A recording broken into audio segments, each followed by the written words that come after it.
जो प्रोग्रेस करता हुआ आगे की तरफ बढ़ता चला जाए उसे प्रोग्रेसिव वेव कह सकते हैं, वेव मोशन कह सकते हैं। और वेव मोशन के दौरान मीडियम के पार्टिकल अपनी जगह पर रहते हैं, केवल डिस्टर्बेंस ट्रांसफर होता है, राइट। जो डिस्टर्बेंस है, जो हरकत है, वो ट्रांसफर होगी। और किसी भी वेव मोशन के दो तरीके से दो कैटेगरी हो सकती है। एक तरीका ये है कि आप उसको डिवाइड कर लो, मीडियम चाहिए कि नहीं चाहिए। और दूसरा तरीका है कि वेव का प्रोपगेशन और पार्टिकल्स का वाइब्रेशन सेम डायरेक्शन में है या म्यूचुअली परपेंडिकुलर है ना। याद करो, अगर मीडियम को अगर किसी वेव के प्रोपगेशन में, किसी वेव के चलने में माध्यम की आवश्यकता है तो उसको मैकेनिकल, और माध्यम नहीं चाहिए तो नॉन मैकेनिकल। और अगर वेव का प्रोपगेशन और पार्टिकल का वाइब्रेशन परपेंडिकुलर है तो ये ट्रांसवर्स वेव का प्रोपगेशन और पार्टिकल वाइब्रेशन सेम डायरेक्शन में तो ये लॉन्गिट्यूडनल। तो साउंड कैसी है पूरा बताना। साउंड एक मैकेनिकल लॉन्गिट्यूडनल, लाइट एक नॉन मैकेनिकल ट्रांसवर्सल वेव है। एक्सरे नॉन मैकेनिकल, हां ऐसा किसी लोग एक्सरे क्या है? एक्सरे नॉन मैकेनिकल है। तो जितनी इलेक्ट्रोमैग्नेटिक वेव्स हैं, याद रखो, बहुत सिंपल सी बातचीत है, जितनी ईएम वेव है उसमें X ray, gamma, UV, infra, visible, इसके बाद माइक्रो, रेडियो, सभी की सभी वेव नॉन मैकेनिकल है पहली बार, और सभी की सभी वेव ट्रांसवर्स वेव, सब ट्रांसवर्स है। बस समझ गए ना? एक चाहो तो आर्टिकल नया मिला आपको लिख सकते हैं, देखिए लिख लीजिए ऑल ईएफडब्ल्यू, ऑल इलेक्ट्रोमैग्नेटिक वेव, कहीं भी नोट डाल के लिख दो, साथ से चलते बढ़ते याद आ जाएगा। ऑल इलेक्ट्रोमैग्नेटिक वेव, सभी electromagnetic wave, all electromagnetic wave, all electromagnetic wave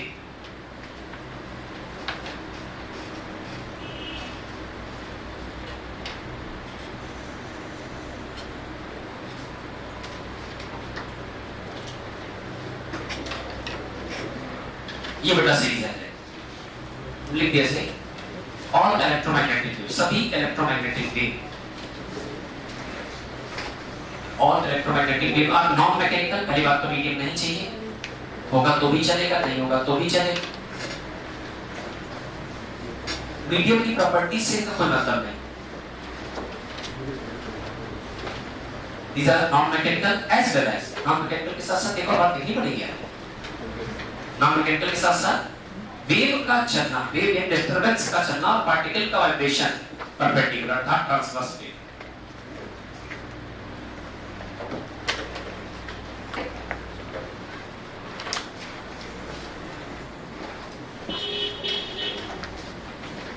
right,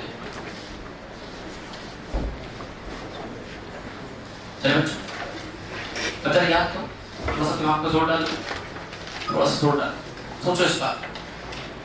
mechanical wave को मीडियम की रिक्वायरमेंट हो तो मीडियम चाहिए कि मीडियम की प्रॉपर्टी चाहिए? कौन कौन सी प्रॉपर्टी चाहिए?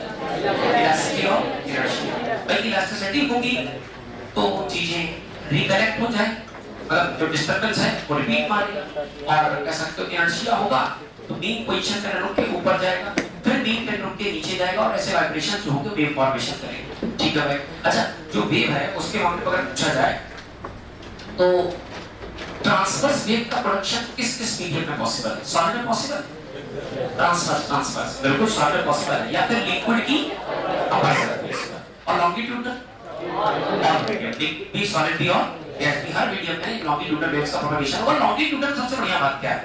ट्रांसवर्स में बनता है क्रेस्ट और ट्रफ, तो टॉप पोजीशन उसको क्रेस्ट और बॉटम पोजीशन उसको trough, crest trough crest trough. और लॉन्गिट्यूडनल में कंप्रेशन, रेयरफेक्शन, कंप्रेशन, रेयरफेक्शन। जहां-जहां कंप्रेशन होगा वहां मीडियम में डेंसिटी बढ़ जाएगी, और जहां-जहां रेयरफेक्शन होगा वहां डेंसिटी घट जाएगी। इस तरीके से प्रोपगेशन होता है, राइट। अच्छा भाई, इस कमरे को अगर इवैक्यूएट कर दिया जाए, इस कमरे को फ्री ऑफ मीडियम कर दिया जाए तो सुनाई देगा कि दिखाई देगा? कि सुनाई नहीं देगा। और इस कमरे में एयर अवेलेबल रहे और लाइट सोर्स भी अवेलेबल है तो सुनाई भी देगा और दिखाई भी देगा। इस बात से क्या एविडेंस बनता है? इस साउंड वेव एक मैकेनिकल वेव जिसको चलने के लिए मीडियम चाहिए, मीडियम है तो सुनाई नहीं देगा, अवेलेबल नहीं है, राइट। अच्छा, कितनी फ्रीक्वेंसी हम सुन सकते हैं? 20 हर्ट्ज से लेकर के 20,000 हर्ट्ज तक के बीच का जो वेव मोशन है, जो डिस्टर्बेंस है, अब डिस्टर्बेंस कुछ भी हो सकता है, इट इज नॉट नेसेसरी वो साउंड हम सुन सकते हैं, क्योंकि हमारे जो सेंसर्स हैं वो ऑडिबल सेंसर्स हैं। तो सुने हमारा मस्तिष्क जो भी जज करता है वाइब्रेशंस वगैरह, वो सब 20 से लेकर के 20,000 हर्ट्ज तक के वाइब्रेशन को जज कर सकता है। ना इससे छोटे जज कर पाएगा, ना इससे बड़े जज कर पाएगा। एक रफली बता दें, साउंड में डिटेल पढ़ाएंगे कि 20 हर्ट्ज से छोटे वाइब्रेशंस को इंफ्रासोनिक अपश्रव्य तरंगे, 20 से 20,000 तक को श्रव्य ऑडिबल तरंगे और 20,000 से ऊपर वाली को अल्ट्रासोनिक यानी अल्ट्रासाउंड कहते हैं। राइट, इतनी बात है। अच्छा, कल एक जनरल इक्वेशन निकाला था y बराबर a sin ओमेगा t, याद आया? मैं लिख दे रहा हूं बिल्कुल सब बच्चों के लिए। y बराबर एक जनरल इक्वेशन y बराबर a times of sin of omega t और प्लस माइनस ax। सारी बातें तो जानते हो। y क्या है? वेव मोशन के किसी सिलेक्टेड पार्टिकल का डिस्प्लेसमेंट। किस पार्टिकल का? जो ओरिजिन से x दूरी पर। किस टाइम पर? अब इस पूरी बात तो मैं पढ़ के बता सकता हूं कि ओरिजिन से यानी जहां सोर्स रखा था, जहां से डिस्टरबेंस हुआ था, वहां से x दूरी पर रखे किसी पार्टिकल का किसी t टाइम पर डिस्प्लेसमेंट y बराबर a sin omega t plus minus ax है। राइट। अच्छा, एक है एम्पलीट्यूड मतलब मीन पोजीशन से मैक्सिमम पार्टिकल कितना एक तरफ जा सकता है, क्योंकि जाएगा फिर आएगा फिर जाएगा फिर आएगा, ऐसे वाइब्रेट करता रहेगा। अच्छा, पार्टिकल वाइब्रेट करेगा, एनर्जी आगे ट्रांसफर होती चली जाएगी। हम उछले, हमने अपनी एनर्जी अगले को दे दी, अगला उछला, उसने अपनी एनर्जी अगले को दे दी। राइट। एक बात और देखो, ओमेगा क्या है? ये जाने पहचाने लोग यार, इनसे बातचीत करो। ओमेगा क्या? Angular frequency. एंगुलर फ्रीक्वेंसी को मतलब 2 पाई f या 2 पाई बाई t दोनों चलेगा। अच्छा, ये का मतलब 1 by lambda is wave number and 2 pi by lambda is angular wave number. Right. क्या 1 by lambda कहीं पीछे आया था या फिर कहीं पढ़ा है? आपने जरूर पढ़ा होगा। अगर आपने कह सकते हो कि एटॉमिक स्ट्रक्चर में पढ़ा 1 by lambda बराबर रिडल कांस्टेंट z स्क्वायर डब्बे के अंदर 1 by n minus square minus 1 by n initial square ऐसे करके है। राइट। चलो भाई, इतनी बात इधर। अच्छा, एक बात और बता दो, हम ये जानना चाहते हैं कि ये जो इक्वेशन है किसी प्रोग्रेसिव वेव का, उसमें y क्या है? डिस्प्लेसमेंट है। तो y और क्या-क्या संभव है? y कोई भी फिजिकल वेरिएबल क्वांटिटी संभव। कोई तुमसे कहे क्या y इलेक्ट्रिक फील्ड हो सकता है? हो सकता है। क्या y प्रेशर हो सकता है? मैग्नेटिक फील्ड हो सकता है, डेंसिटी हो सकता है, फोर्स हो सकता है, कुछ भी पॉसिबल। y कोई भी फिजिकल वेरिएबल पैरामीटर हो सकता है। राइट। इतने को डाउट? अच्छा, ये वेव इक्वेशन है, इस बात की प्राइमरी शर्त क्या? पहली शर्त क्या?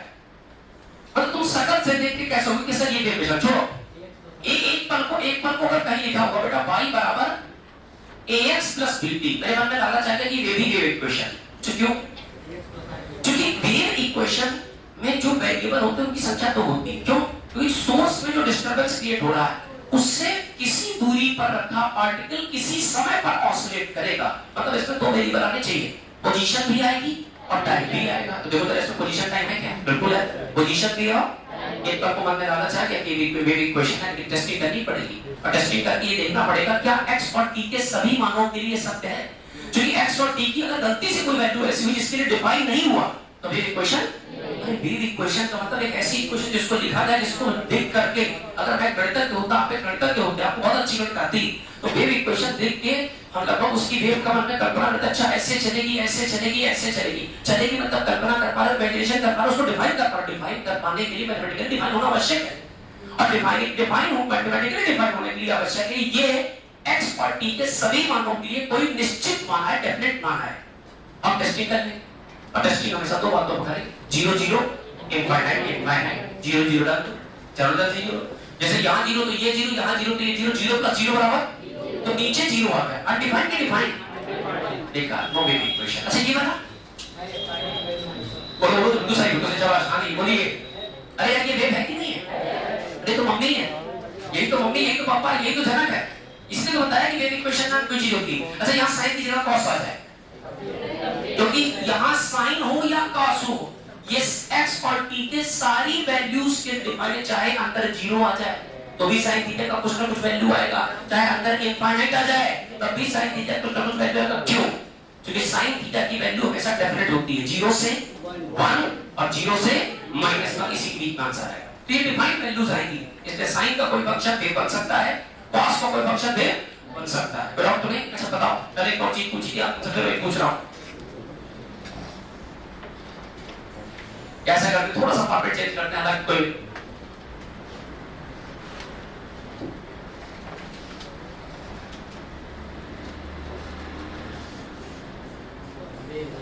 भाई यार बस क्या 0 0 रखोगे तो सब 0 हो जाए, लेकिन 6/3 बच जाएगा। अच्छा इनफाइनाइट इनफाइनाइट रखोगे क्या पूरा इनफाइनाइट? नीचे इनफाइनाइट क्या जीरो? लेकिन जीरो तो डिफाइन है, इसका मतलब वेव इक्वेशन हो सकती है। एक और शर्त थी, उसको टेस्ट नहीं करना कभी, टिक के याद रखो। क्या शर्त थी बेटा, बोल दो खाली, d2y upon dp square is equal to constant times of d2y upon dx square. पूरा तो नहीं? अच्छा एक बात बता दो, पार्टिकल की वेलोसिटी, वाइब्रेट कर रहे हैं पार्टिकल की वेलोसिटी और वेव की वेलोसिटी एक ही बात है, क्या अलग अलग बात नहीं यार। पार्टिकल अपना मस्ती से वैसे चल रहा है, ये अब वेव क्या कर रही है? वेव निश्चित रफ्तार से प्रोपगेट करती चली जाएगी। वेव की वेलोसिटी का फार्मूला, हाँ वेव की वेलोसिटी का फार्मूला v बराबर f लैम्डा, या इसी को बेटा ओमेगा बाई k भी कह सकते हो, क्योंकि तोड़ोगे तो यही मिलेगा, इसे तोड़ोगे तो बिल्कुल यही मिलेगा। ओमेगा की जगह क्या रखोगे?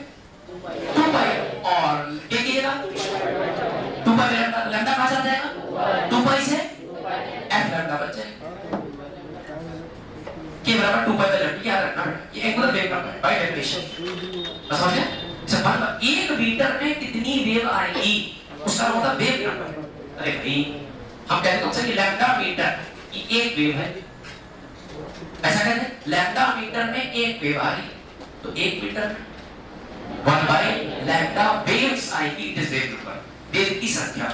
और 2 पाई रेडियन में कितनी वेव आएगी उसे कहते हैं एंगुलर वेव नंबर, ये के इसको क्या कहा जाता है। तो यहां v बराबर f नंबर, ये किसकी वेलोसिटी? ये वेव की वेलोसिटी। पार्टिकल की वेलोसिटी क्या? वैसे नहीं बोलना है, उस समझ के particle particle particle particle particle minus of slope multiply by wave की वेलोसिटी। सही है ना? पक्का पक्का चेक करके बताओ, चेक करके बताओ, सोच के बताओ। मैं केवल एक पार्टिकल पूछूंगा बेटा, इसके बारे में क्या क्या, ऊपर की नीचे, इस पार्टिकल का क्या रफ्तार है, कहां जा रहा है, ऊपर की तरफ नीचे की तरफ बोलना पड़ेगा। हां जी, तो एक काम करें, किसी पार्टिकल की वेलोसिटी चेक करने के लिए क्या हमें वेव वेलोसिटी का अंदाजा होना चाहिए? बिल्कुल सही बात है, ऊपर वेव आगे की तरफ जा रही है, वेव का प्रोपगेशन आगे की तरफ हो रहा है। अच्छा वेव की वेलोसिटी मिल गई, मतलब ये काम सामान्य हो, या माइनस फार्मूले का पार्ट। अब बचा है स्लोप। स्लोप लाइन का होता है, कर्व का कोई स्लोप होता है, और कर्व का स्लोप नहीं होता तो उस पर टेंजेंट खींच के काम चला लेंगे। तो हमने किस पॉइंट पर क्या खींच दी? टेंजेंट। अगर देखो टेंजेंट को पढ़ाओगे तो इसका एक्स एक्सिस के साथ करने वाला थीटा 90 से, और 90 से बड़ा tan थीटा नेगेटिव, इसका मतलब स्लोप नेगेटिव आएगा। अगर ये नेगेटिव और ये भी नेगेटिव, तो नेगेटिव नेगेटिव। अच्छा वेव की वेलोसिटी किस तरफ है? पॉजिटिव डायरेक्शन में, एक्स एक्सिस की पॉजिटिव डायरेक्शन में, तो ये पॉजिटिव। अब बता जरा माइनस माइनस और प्लस इनटू प्लस। और अगर पार्टिकल की वेलोसिटी अल्टीमेटली प्लस है तो पार्टिकल कहां की तरफ जा रहा? ऊपर की तरफ जा रहा, पार्टिकल इज गोइंग अपवर्ड। अच्छा ये ऊपर जा रहा है, इसके सारे पड़ोसी ऊपर जा रहे हैं, सारे पड़ोसी ऊपर जा रहे हैं। अगर ये लूप पूरा का पूरा ऊपर, तो ये लूप पूरा का पूरा आप देखिएगा आराम से डाउनवर्ड है, सब नीचे जा रहा है, सब एक साथ ये ऊपर जाएंगे, ये नीचे ऐसे। डन? क्या की बात है? क्लियर होगी? कोई डाउट तो नहीं किसी के मन में? चलिए अब देखते हैं जरा आगे क्या पढ़ना। अच्छा एक बात और बता दो, कहीं जा रहे हैं, कल बहुत डिटेल डिस्कशन किया था।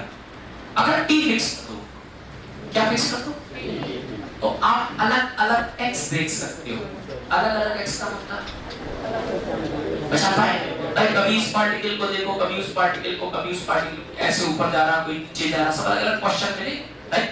अच्छा अगर आपने t फिक्स कर दिया तो आप अलग अलग x को देखोगे, अलग अलग पॉइंट्स को देखोगे। लेकिन अगर आपने x फिक्स कर दिया तो आप इसी एक पार्टिकल पर फोकस करोगे, और वो पार्टिकल क्या कर रहा होगा? ऐसे चेक कर रहा होगा। किसके अबाउट कर रहा होगा? मीन पोजीशन के अबाउट, राइट? ठीक है।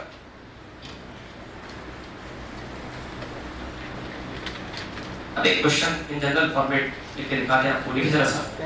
फॉर एग्जांपल ऐसा ना सीख जाओ बिल्कुल अच्छे से।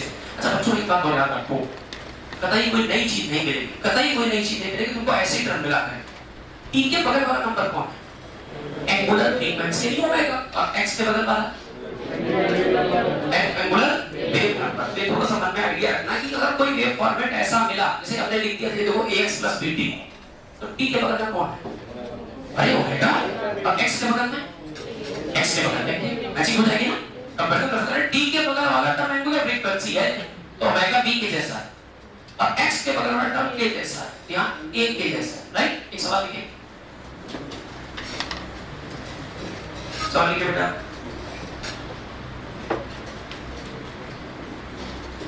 सवाल लिखिए, y बराबर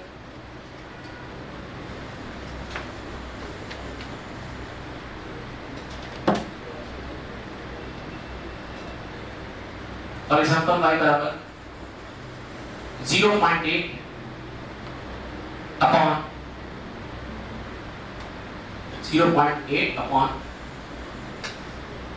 4x plus 5t का होल स्क्वायर, y बराबर 0.8 अपॉन 4x plus 5t का whole square plus 5 plus 5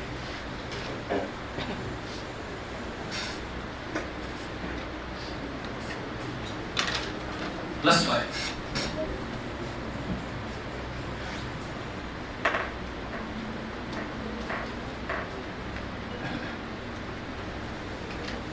right. अब इसको डिटेल बतानी है आपको, कई सारे सवाल है यहाँ कि एमसीक्यू टाइप का इसको मैसेज करते हैं, जैसे डायरेक्शन किधर, आराम से पता चलो सही सब बस यही सवाल है। अब इसमें जो लिखते जा रहे हो सवाल बनते जा रहे हैं। डायरेक्शन क्या है, शाबाश। अगर यहाँ पर माइनस आया तो वेव का प्रोपगेशन x एक्सिस की पॉजिटिव डायरेक्शन, और यहाँ प्लस आया तो वेव का प्रोपगेशन x एक्सिस की negative direction. Direction is along, ये पहला सवाल है, डायरेक्शन इज अलोंग, उसका आंसर है minus of x axis, minus x axis.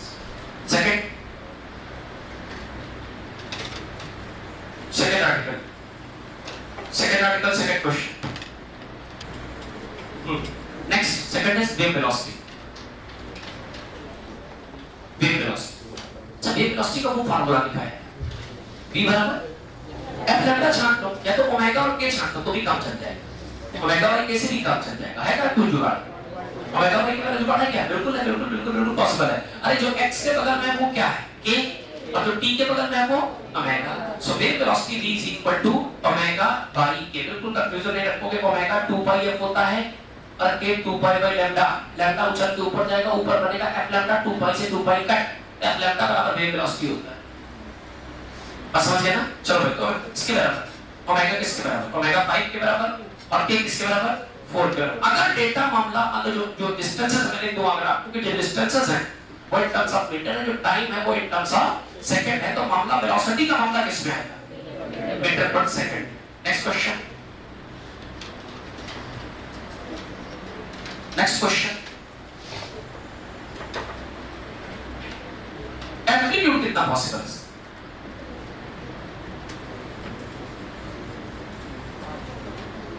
बिल्कुल बेसिक फीचर्स, एम्पलीट्यूड a, बिल्कुल सही। एम्पलीट्यूड का मतलब क्या होता है, मीन पोजीशन से कितना मैक्सिमम वेग तक है, इसका मतलब y मैक्सिमम पूछ रहा है। अरे यार, डिस्प्लेसमेंट की मैक्सिमम वैल्यू का नाम क्या है? हेलो, डिस्प्लेसमेंट की मैक्सिमम वैल्यू का नाम ही तो एम्पलीट्यूड है। अच्छा, डिस्प्लेसमेंट की मैक्सिमम वैल्यू, ये मैक्सिमम, तो ये नंबर, अरे भाई कौन बोलो यार, अगर अंडर का एम्पलीट्यूड का मतलब क्या, y की मैक्सिमम वैल्यू है, समझे ना? अगर ये मैक्सिमम तो ये वाला टर्म, अब सोचो ये तो कांस्टेंट है, ये मिनिमम कैसे हो सकता है? कोई भी स्क्वायर नंबर मिनिमम 0 हो सकता है, कोई भी स्क्वायर संख्या कम से कम शून्य संभव है। अगर ये सिंगल नंबर होता, मतलब x होता, t होता, तो x और t वाले नंबर नेगेटिव भी पॉसिबल है, नेगेटिव अनंत बहुत छोटी संख्या है। लेकिन अगर कोई नंबर स्क्वायर है तो स्क्वायर संख्या कभी नेगेटिव नहीं हो सकती, इसका मतलब पॉजिटिव होगी, सबसे छोटी पॉजिटिव संख्या छोड़ो। तो सुनो ध्यान से, अगर आपको एम्पलीट्यूड चाहिए तो एम्पलीट्यूड का मतलब y कैसा होना चाहिए बच्चों, मैक्सिमम। और y मैक्सिमम होने के लिए कंडीशन क्या है कि ऊपर पूरे इक्वेशन पढ़ो, 0.8 अपॉन, आगे बोलना पड़ेगा 4x plus 5t का होल स्क्वायर प्लस का 5। ध्यान से देखो, इफ इट इज मैक्सिमम, ये वाला टर्म मिनिमम, और ये वाला टर्म मिनिमम कब होगा, जब इनमें दोनों में से कम एक 0 हो जाए। ये 0 हो सकता है, कोई कंडीशन तो होगी, जब कभी 0 होगा तो ये 0 है। अगर ये 0 हुआ मतलब डिनोमिनेटर जितना छोटा संभव था छोटा हो गया, क्योंकि ये नंबर गड़बड़ नहीं सकता, फिक्स नंबर है, ये कम से कम 0 हो सकता है। आगे लिखो क्या आ जाएगा, या जाएगा 0.8 अपॉन 5, कटापीटी करो बेटा, 0.15, 16 0.16 in terms of metre, right. एक और छोटा सा आर्टिकल है, 2 सेकंड में पल्स कितना चलेगी, जल्दी बताओ, ये पल्स 2 सेकंड में कितना चलेगी? जो पल्स है, जो वाइब्रेशन है, जो वेव है, डिस्टरबेंस है, तरंग है, ये 2 सेकंड में कितना चलेगी? अबे क्या सोच रहे हो, इतना टाइम थोड़ी लगता है। हां शाबाश। आया, वेव की रफ्तार कितनी है, वेव की रफ्तार कितनी है, 5/4 मीटर पर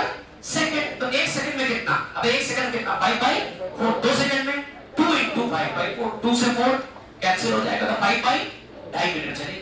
अरे भाई, अरे बच्चों, क्या डिस्टेंस बराबर स्पीड मल्टीप्लाई बाई टाइम। तो वेव की स्पीड कितनी? वेव की स्पीड कितनी? 5/4। मैं आपसे मान लो 2 सेकंड में कितना चलेगा, 2 रखोगे, 2 से काटो कितना है? 5/2 का मतलब 2.5। बात समझ गए ना? लॉजिकली बात समझ आनी चाहिए। एक और छोटा क्वेश्चन पूछा तुरंत, लेकिन उसको नोट नहीं करोगे, उसको ओनली आंसर इसलिए दोगे ताकि तुम्हें ये कंफर्म हो जाए आज क्लियर हुआ कि नहीं। अब देखिए, देख लीजिए एक इन जनरल मान लो फॉर एग्जांपल, मान तावा से आंसर देना, छोड़ो यार।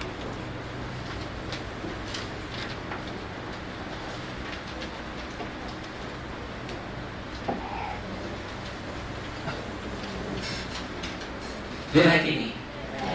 क्यों? क्योंकि ये x और b के सभी मानों के लिए डिफाइन है। बात क्लियर हुई ना? अच्छा, वेव उसकी सबसे पहले तो शक कैसे हुआ? क्योंकि इसमें 2 वेरिएबल थे, x भी और तो पहली बात तो वेव है, वेव के साथ-साथ क्या ये वेव कंफर्म है? बिल्कुल सही है, क्योंकि ये x और t के सभी मानों के लिए डिफाइन। अब 0 0 डालोगे तो 0 का स्क्वायर कोई फर्क नहीं पड़ता, 4/1 का, और इनफाइनाइट डालोगे तो नीचे infinite something upon infinite goes to 0 भी डिफाइन नंबर, इसका मतलब ये वेव है। कंफर्म हो गया? अच्छा, वेव तो क्या रफ्तार होगी? रफ्तार होगी, कितनी रफ्तार होगी? अरे बहुत आसान, वेव की रफ्तार का बराबर, वेव की रफ्तार का फार्मूला, वेव की स्पीड का फार्मूला ओमेगा बाई ओमेगा कौन होता है? t का कोएफिशिएंट और k कौन होता है? x का कोएफिशिएंट। यहाँ t का कोएफिशिएंट कौन है? 2। शाबाश। तो वेव की रफ्तार v वेव बराबर बोलना पड़ेगा। हां जी। और t का कोएफिशिएंट, हालांकि ओमेगा बाई k होता है, ओमेगा होता है t का कोएफिशिएंट 2 और x का coefficient k, 2/3 in terms of metre per second. ये पहला पार्ट है। दूसरा कहां जा रही? आगे पीछे। x एक्सिस की पॉजिटिव डायरेक्शन, x एक्सिस की नेगेटिव डायरेक्शन। अगर बेटा यहां माइनस आता तो x एक्सिस की, और अगर प्लस आया तो x एक्सिस की, तो माइनस x एक्सिस में प्रोपगेट कर रही। कितनी रफ्तार चल रही है? 2/3 की रफ्तार से पीछे की तरफ आ रही है। 3 सेकंड में कितना चलेगी? अरे 3 सेकंड में कितना? अरे 1 सेकंड में 2/3, तो 3 सेकंड में 3 * 2/3, 3 से 3 खत्म, आंसर 2 मीटर। और समझ गए? इसको ओनली सवाल करने वाले। अच्छा, एक बात और बता दो, तीसरा एम्पलीट्यूड कितना? जल्दी इतना टाइम नहीं बेटा आपके पास। बाई मैक्सिमम, क्या एम्पलीट्यूड का मतलब, सॉरी एम्पलीट्यूड का मतलब बाई या एक और बात सुनो।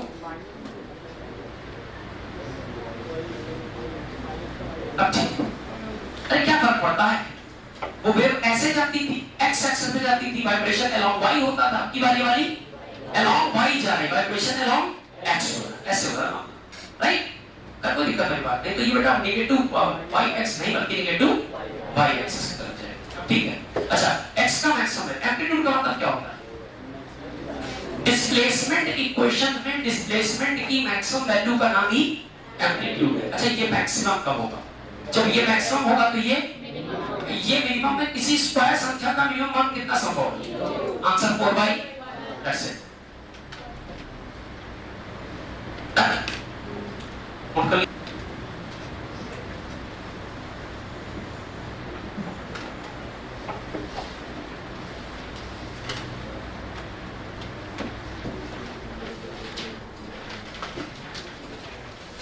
क्वेश्चन नंबर 11 पे चले जाओ। आगे नहीं बैठना। क्वेश्चन नंबर 10, 11, 12, 13 अगर करना शुरू करो फटाफट। पे चलो थोड़ा से।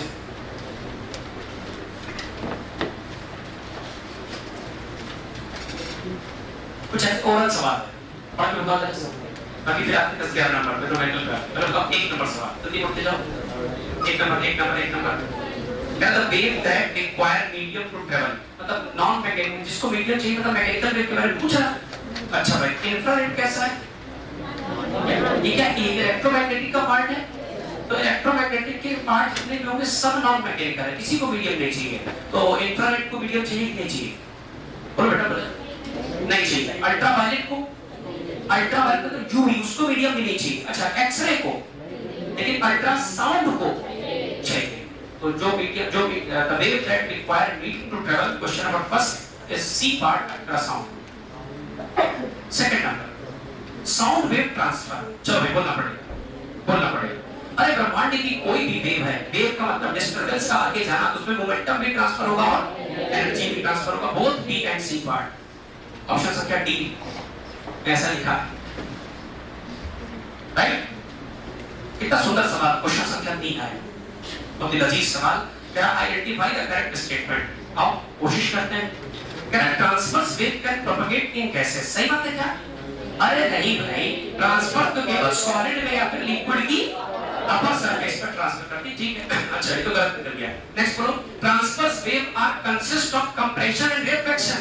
अरे भैया ये तो बचपन से करती है। ट्रांसवर्स वेव में दरअसल क्रेस्ट और ट्रफ होता है, कंप्रेशन और रेफ्लेक्शन तो लॉन्गिट्यूडनल में होते हैं, ये भी गलत निकल गया। अच्छा, longitudinal wave can propagate solid liquid and gases, ये बिल्कुल सही है। लॉन्गिट्यूडनल वेव किसी भी मीडियम में प्रोपगेट कर सकती है, राइट? आखिरी पढ़ लो भाई, देखो क्या गलत कह रहा है। कह रहा है longitudinal wave particle vibrate perpendicular direction of propagation, क्यों सही कह रहा है? जब बेटा जवाब दिया आपका क्वेश्चन संख्या 3 का आखिरी पार्ट पढ़ो, क्या कह रहा है? क्वेश्चन संख्या 3 का आखिरी पार्ट कह रहा है लॉन्गिट्यूडनल वेव में जब वेव चलती है तो पार्टिकल परपेंडिकुलर वाइब्रेट करते हैं। अरे नहीं भाई, पार्टिकल तो अलोंग वाइब्रेट करते हैं, तभी तो नाम लॉन्गिट्यूडनल है। लॉन्गिट्यूडनल मतलब लेंथ के अलोंग वाइब्रेशंस, राइट? 4 नंबर। अब देखो ये सवाल कितना आज के डेट में जो डिस्कशन हुआ, उसमें जो पहला पॉइंट तुमने लिखा था अपनी कॉपी पर नोट के तौर पर, उसी से संबंधित सवाल है। हमने आपसे कहा था इलेक्ट्रोमैग्नेटिक वेव जितनी वेव है वो सबके साथ नॉन मैकेनिकल और सबके साथ ट्रांसवर्स नेचर की होती है। तो फिर आपको मिल गया क्या? पीछे the following is not a transverse wave. पहचानो, X-ray transverse, gamma ray transverse, visible transfer, UV transverse, radio transverse, micro transverse. इसमें कौन सा ट्रांसवर्स नहीं है? साउंड वेव, तो लॉन्गिट्यूडनल साउंड वेव। चौथे का डी पार्ट। पांचवा सवाल, पांचवा कह रहा है the following statement is true. पांचवा कह रहा कौन सा स्टेटमेंट सत्य है? और देखिए जरा, both light and sound wave in air are transverse। अरे क्या बकवास कर रहा है? अरे light wave is always transverse and sound wave is always longitudinal। तो पहला तो भाई गलत है। नेक्स्ट आ जाओ बी पार्ट पांचवे का, कह रहा sound wave in air are longitudinal while light waves are transversal। अरे भाई ये स्टेटमेंट सही है, बिल्कुल सही जवाब। पांचवे का बी पार्ट। क्या आगे बढ़ जाए छठवें में? ओके, हाँ जी। और सवाल संख्या 6 बड़ा शानदार सवाल। कह रहा है चंद्रमा में बम फूट जाए, कह रहा है bomb explode on the moon, how long will it take to travel sound till earth. कह रहा पृथ्वी तक ध्वनि आने में कितना वक्त लगेगा? हाँ जी। अरे चंद्रमा में वायुमंडल ही नहीं है, वहां जो बम एक्सप्लोजन होगा उसके वाइब्रेशन जमीन से तुम्हें महसूस हो सकते हैं, सुनाई? अगर बगल में बम फूट जाए, गोली चल जाए तो सुनाई देगा, तो खत्म हो जाओ, हो सकता है तुम्हारा उड़ जाए, कुछ सुनाई देगी क्या हुआ अचानक से, समझ गए ना? उसकी वजह क्या है कि ऑडिशन यानी ऑडिबल चीजें होना मीडियम चाहिए। और मून में मीडियम है और जमीन है सॉलिड मीडियम है। ये जमीन में कंडक्टिव वाइब्रेशन सुनो तो फूटना सुनाई देगा, लेकिन हवा में सुनाई? हवा ही गर्म, वहां डे टेंपरेचर में भी इतना तापमान रहता है। और अच्छी बात है, डे टाइम में भी बेटा वहां इतना टेंपरेचर रहता है कि वहां के एटमॉस्फेयर में अवेलेबल गैसेस का एस्केप वेलोसिटी उनके आरएमएस वेलोसिटी से कम होती है। मतलब एक सामान्य तौर पर चंद्रमा के आसपास जो वायुमंडल है, या दिन में आ जाए, गलती से रात में आ जाए, तो दिन के आसपास ऐसा कह सकते हैं जैसे वायुमंडल आएगा तो टेंपरेचर इतना ठीक ठाक होता है कि उन मॉलिक्यूल्स की एस्केप वेलोसिटी का मतलब होता है किसी भी बॉडी, किसी भी प्लैनेट में पार्टिकल्स की, ऑब्जेक्ट्स की वो मिनिमम वेलोसिटी जो अगर उन्हें मिल जाए तो प्लैनेट के ग्रेविटेशनल फील्ड को छोड़ के हमेशा के लिए भाग जाएंगे। तो मून में हर वक्त इतना टेंपरेचर है, हर वक्त वहां पर गैसेस की एस्केप वेलोसिटी या गैसेस की आरएमएस वेलोसिटी उनकी एस्केप वेलोसिटी से ज्यादा रहती है, तो वहां एटमॉस्फेयर रुकता ही नहीं, भाग जाता है। तो चंद्रमा में वायुमंडल नहीं, माध्यम नहीं, तो वहां पर साउंड वेव का प्रोपगेशन भी नहीं हो सकता। तो बम अगर स्प्रेड होगा, गोली चलेगी, साउंड सुनाया जाएगा, म्यूजिक सिस्टम भी काम नहीं करेगा, ईयरबड्स भी काम नहीं करेंगे, इसलिए डिजिटल सिग्नल्स का इस्तेमाल किया जाता है बातचीत करने में, इशारों का बात करते हैं। समझ गया ना? नेक्स्ट। तो भैया चंद्रमा पर फूट जाए सुनाई नहीं देगा ना, 30 है। 7वां number, longitudinal wave can observe in. चलो भैया चलो लॉन्गिट्यूडनल वेव किस मीडियम में देखी जा सकती है? इलास्टिक मीडियम में। क्यों? क्योंकि इलास्टिसिटी एक रिक्वायर्ड प्रॉपर्टी है वेव्स की। इलास्टिसिटी नहीं होगी, इनर्शिया नहीं होगा तो वेव का प्रोपगेशन भी मीडियम में नहीं होगा। शाबाश, बहुत बढ़िया। Water waves produced by a motor boat selling, water boat produced by a motor boat selling in water. बोलो बढ़िया, बहुत बढ़िया। क्या वाटर बॉल पानी के ऊपर तैरती है? और पानी के ऊपर तैरेगी तो सरफेस पर है, तो क्या लिक्विड की सरफेस पर ट्रांसफर आ सकती है? और लिक्विड में लॉन्गिट्यूडल भी आ सकती है, क्योंकि मोटर बोट चलेगी तो नीचे की मछलियां भी आवाज सुन सकती हैं, जो कि पानी के अंदर है। तो पानी के अंदर मतलब लिक्विड सरफेस के इनसाइड लॉन्गिट्यूडल और लिक्विड सरफेस पर ट्रांसफर, दोनों way possible, both longitudinal as well as transverse. कोई डाउट नहीं बेटा? शाबाश।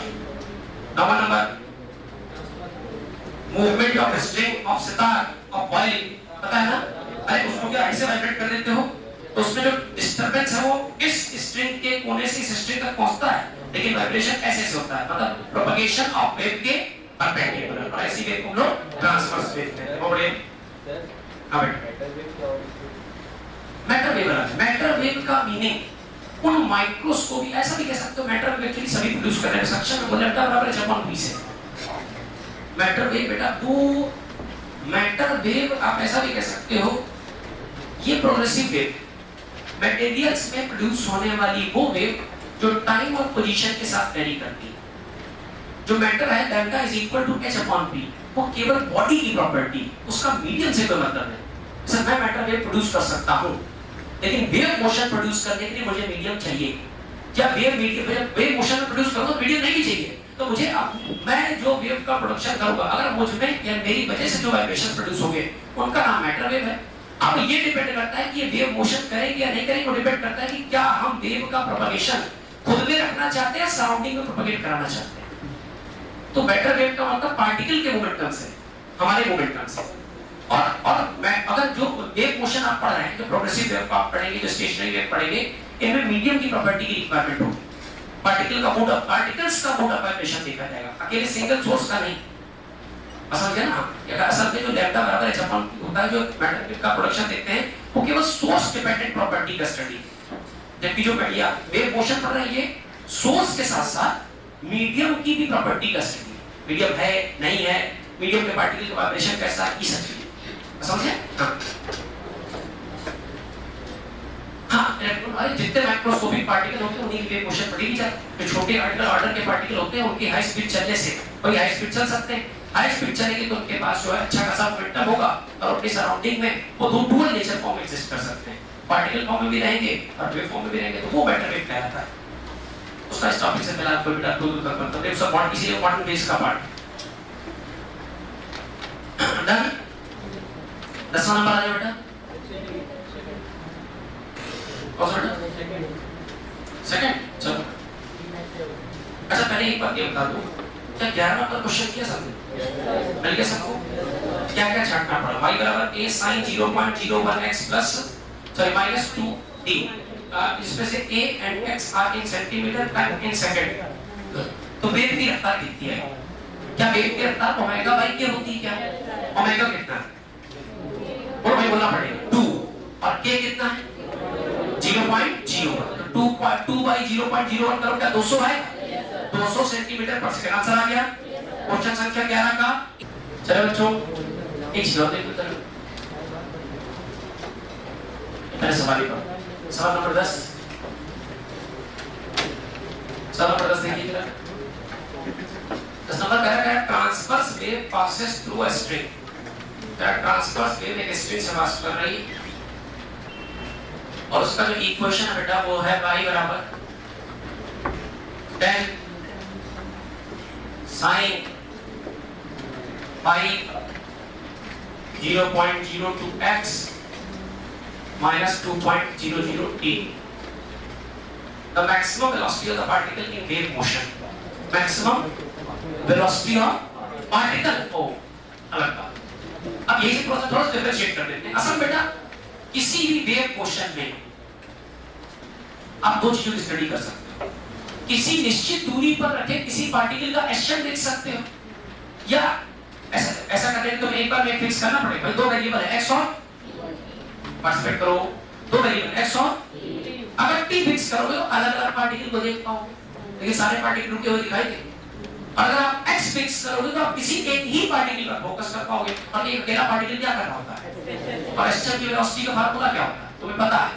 तो पता है कि अगर पार्टिकल की बात करें तो पार्टिकल की वेलोसिटी का फार्मूला होगा, क्योंकि एक्शन कर रहा तो v बराबर a ओमेगा बोलना पड़ेगा यार, b बराबर a omega cos omega t minus kx कुछ इस टाइप का होगा। अच्छा तो ये b की वैल्यू किस पर डिपेंडेंट है?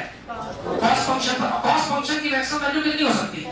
sin फंक्शन या cos फंक्शन दोनों की मैक्सिमम वैल्यू 1। तो अगर ये 1 बन जाए बेटा तो जी, अगर ये 1 बन जाए तो ये मैक्सिमम तो पार्टिकल की मैक्सिमम वेलोसिटी कितनी? वही वेलोसिटी होगी जो एसएचएम की maximum velocity, b particle maximum that is equal to a omega. किसी भी एसएचएम करते पार्टिकल वेव के किसी पार्टिकल की वेलोसिटी जो एसएचएम कर रहा है उसकी मैक्सिमम वेलोसिटी v बराबर a ओमेगा पॉसिबल है। अच्छा वेव की वेलोसिटी क्या होती है? ये दोनों अलग बातें हैं भाई, अरे 10 बार पढ़ चुके हो। v बराबर ओमेगा बाई a, ऐसी को शॉर्टकट कर रखते हो v बराबर f है। अब तो सवाल किसके बारे में? ऊपर वाले के बारे में, नीचे वाले? पढ़ लो पार्टिकल वेलोसिटी में कई बार बोला, पार्टिकल वेलोसिटी अलग बात है, वेव वेलोसिटी अलग बात है। इनमें डायरेक्शन का रिलेशनशिप भी होता है, डायरेक्शन का रिलेशनशिप होता है। तुमने कब देखा था?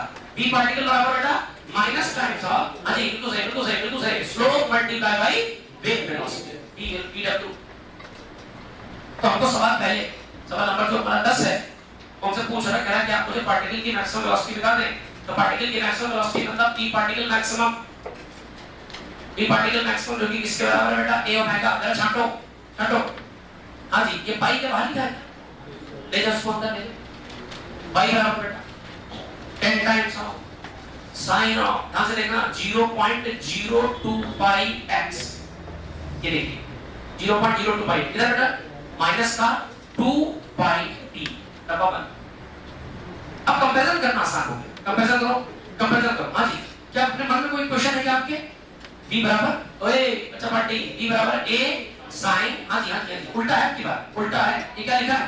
ये लिखा है kx minus omega t। कोई दिक्कत वाली बात नहीं, हमें तो कोएफिशिएंट छांटने आते हैं। हमें पता है t के बगल में ओमेगा बैठा है और x के बगल में k बैठा है, और पकड़ लेते हैं, और पकड़ते हैं। चलो अच्छा पहले क्या चाहिए? a का कंपैरिजन किसके साथ है? 10 के साथ, यहां 10 आ जाएगा। ओमेगा का कंपैरिजन किसके साथ? 2 पाई के साथ, यहां पे 2 पाई आ जाएगा। आंसर 20 पाई। सही है? इन टर्म्स ऑफ जो भी है आपका मीटर पर सेकंड, सेंटीमीटर पर सेकंड, आई थिंक मामला मीटर पर सेकंड में ये आंसर आ गया। अब ऑप्शन मैच नहीं कर रहा, कोई बात, जुगाड़ ले, जुगाड़ क्या किया जाए? 20 को 20 रखो, पाई की वैल्यू 3.14 3.15 राइट, मल्टीप्लाई करो। आई थिंक 20 दिया 60 और 20 के 20 14 दूनी 28 लगभग 60 62.8 इन terms of metre per second. है तो आंसर बिल्कुल इसके सही। ऑप्शन संख्या ई पार्ट, कितने लोग का आंसर बिल्कुल सही आ गया था पहले ही? बहुत बढ़िया बेटा, प्लीज ध्यान दें, किसी भी एक पर नोट कर लो, फिर बहस करते हैं। डन।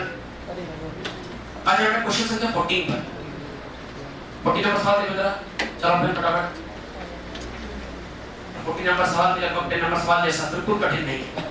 अगर आपने 10 नंबर सवाल को अच्छे से पढ़ लिया है, देख लिया है, तो आपको डोंट वरी, बिल्कुल भी समस्या नहीं होगी क्वेश्चन संख्या 14 पढ़ने में।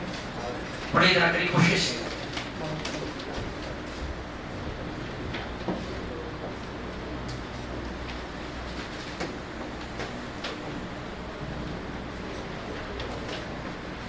क्वेश्चन संख्या 14, क्वेश्चन संख्या 14, a transverse wave is described by equation, a transverse wave is described by equation, और ट्रांसवर्स वेव का जो इक्वेशन है बेटा 14 नंबर सवाल में y बराबर y नॉट sin ऑफ 2 पाई, डब्बे के अंदर बेटा ft minus x by lambda,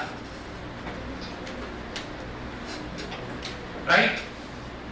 the maximum particle velocity is 4 time the wave velocity. सवाल खत्म। अरे आप पहचान जाओ कौन क्या कह रहा है बेटा, आलस में बिल्कुल फोकस करो ध्यान से। हाँ जी, पहचानिए, कोशिश करिए कौन क्या है।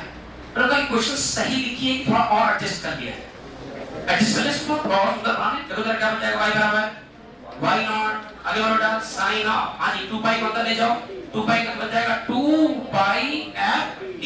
ये कौन है? ओमेगा इनटू t माइनस का क्या 2 पाई अंदर जाएगा, 2 पाई बाई लैम्डा बन जाएगा, तो बन जाएगा 2 pi by lambda into f। अच्छा ये कौन है? बिल्कुल सही, पहचान लिया। अच्छा चलो सर क्या कह रहे हैं? तो बहुत सही, बोलते जाओ ना, बोलते जाओ। सवाल नंबर 14 पढ़ के बोलते जाओ। क्या particle velocity, maximum particle velocity wave velocity का 4 गुना है। तो पार्टिकल वेलोसिटी मतलब बीपी दरअसल 4 गुना है इसका वीडब्ल्यू का, वेव का।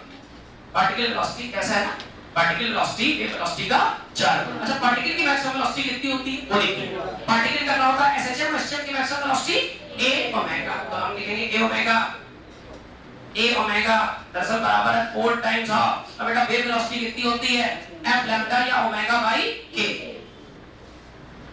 देख लो, समझ लो, कोई डाउट तो नहीं?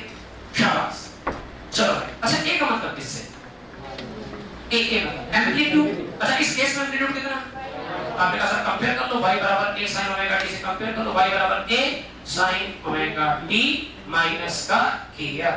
कंपेयर करो तो a किसके जैसा है, y नॉट के जैसा। तो यहाँ आ जाएगा y नॉट, कितने जाना बेटा, y नॉट। ओमेगा किसके बराबर, अरे रखना क्या, ओमेगा से ओमेगा खत्म। देख लो, सही बेटा ना, बराबर बराबर बराबर बराबर। 4 की जगह 4 आएगा। k किसके बराबर होता है, क्या तुम्हें सब पता है, k किसके बराबर होता है, 2 पाई बाई लैम्डा। कुछ कटेगा क्या, कुछ कटेगा, 2 से 2। आंसर आंसर y नॉट बराबर 2 लैम्डा अपॉन पाई। कैसे क्वेश्चन किया। अच्छा, क्या वेव, अच्छा आपसे पूछ रहा है कि लैम्डा, कोई बात नहीं। अगर आंसर y नॉट के टर्म्स में होता ये सही है। लैम्डा पूछ रहा, थोड़ा ट्रांसफर आगे पीछे कर दो। देखो जरा क्या आएगा, लैम्डा बराबर बेटा बोलना पड़ेगा, ऊपर ले जाओ 2y not upon sorry pi y not upon 2 बराबर पाई ऊपर y नॉट ऊपर अपॉन में कितना 2। ये आ गया ऑप्शन संख्या सेकंड। यह सवाल इतना कह रहा हूं नहीं करते जा रहे, कुछ भी नया एडवेंचर है। सवाल संख्या 15 देखिए, 15 कितने में चल कर दिया मोस्टली। चल मतलब बताना पड़ेगा क्या बेटा, हो जाएगा ना। क्या कह रहा है, क्या कह रहा है, क्या इसमें फिर वही बात कह रहा है कि maximum particle velocity wave velocity का 3 गुना है। तो मैक्सिमम पार्टिकल वेलोसिटी का मतलब बेटा बोल के बताओ, ए ओमेगा, और वेव वेलोसिटी का मतलब ओमेगा बाई ए। ओमेगा से ओमेगा कैंसिल, बाकी शब्द आपके सामने आ जाएगा, कर लोगे। चलो भाई, क्वेश्चन संख्या 13 आ जाइए। 13 हो गया, हाँ 13 नंबर करो बेटा जरा। 13 नंबर सवाल है ना, wave travelling in position x direction. 13 number कह रहा है wave travelling in position x direction having displacement along y 1 meter, wavelength 2 pi meter, frequency 1 by pi hertz is represented।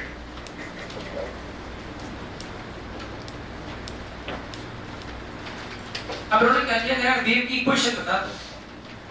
कोई बात नहीं, ठीक है, कोशिश करते हैं। तो वेव ट्रैवल किधर की तरफ कर रही है, हालांकि उन्होंने बहुत स्पष्ट नहीं कहा है, लेकिन कोई बात नहीं। हम ये मान लेते हैं कि वेव का प्रोपगेशन एक्स एक्सिस की पॉजिटिव डायरेक्शन में, डिस्टरबेंस यहां से ओरिजिनेट हुआ और ये डिस्टरबेंस आगे बढ़ गया।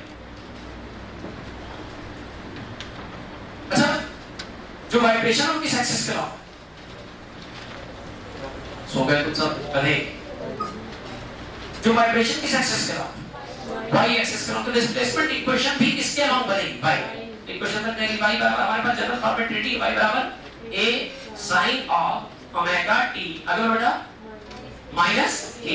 अच्छा, माइनस k क्यों बनेगा, क्योंकि वेव का प्रोपगेशन जब x एक्सिस की पॉजिटिव डायरेक्शन में होगा तो यहां माइनस आएगा, और वेव अगर x एक्सिस से नेगेटिव में चलेगी तो प्लस आएगा। तो y बराबर, अच्छा मुझे बताओ a का कोई हिंट दिया है क्या, हिंट दिया है, देखो जरा पकड़ो, बहुत स्पष्ट भाषा नहीं कही है उसने। क्वेश्चन नंबर 13 में कहा है कि wave travelling in position x axis positive direction having the displacement along y 1 metre, इसको खाली इतना कर दो। 13 नंबर सवाल में दूसरी लाइन सही कर दो थोड़ी सी, maximum displacement in y। 13 number सवाल, a wave travelling in position x direction having maximum displacement along y 1 metre. 13 number सवाल, having maximum displacement in y 1 meter। भाई अब जरा अगर लगाओ, आज बच्चों अगर लगाओ y एक्सिस का मैक्सिमम डिस्प्लेसमेंट कितना, 1 मीटर, ये 1 मीटर कर लो। इधर क्या हो जाएगा बेटा, साइन आए, बढ़िया। डब्बे के अंदर कौन आएगा बच्चों? ओमेगा टी माइनस का kx। अच्छा ओमेगा टी माइनस kx में ओमेगा क्या है? 2 पाई f। उसमें क्या f की जानकारी दी है क्वेश्चन? दी गई, कितनी दी गई है? 2 पाई f की जगह पर 1 by pi multiply by t minus kx में k क्या है? 2 पाई बाई लैम्डा। लैम्डा दिया क्या? लैम्डा कितना दिया? 2 पाई मल्टीप्लाई बाई x। काटाकाटी करो, पाई से 2 पाई से आंसर y बराबर 1। बेस का क्वेश्चन साइन में डब्बे के अंदर बेटा 2t माइनस का x। धन्यवाद। है कोई ऑप्शन ऐसा?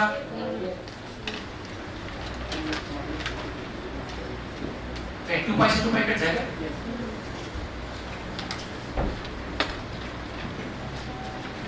सत्तर नंबर सवाल क्या है? क्वेश्चन लिख सकते हो। बोलो बेटा, लिख लोगे ना?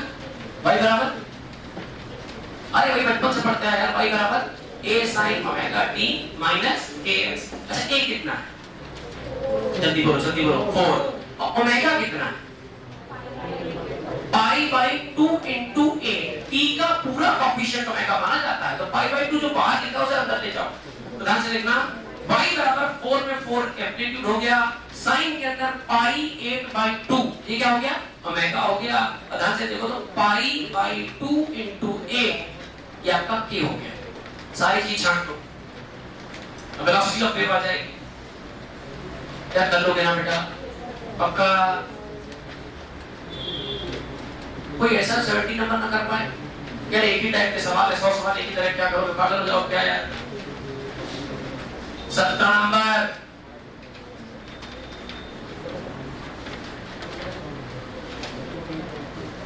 इतने लोगों ने कर दिया, हाँ बताओ। दीजिए, इतने लोगों ने नहीं किया, हो रहा है क्या? करोगे बेटा?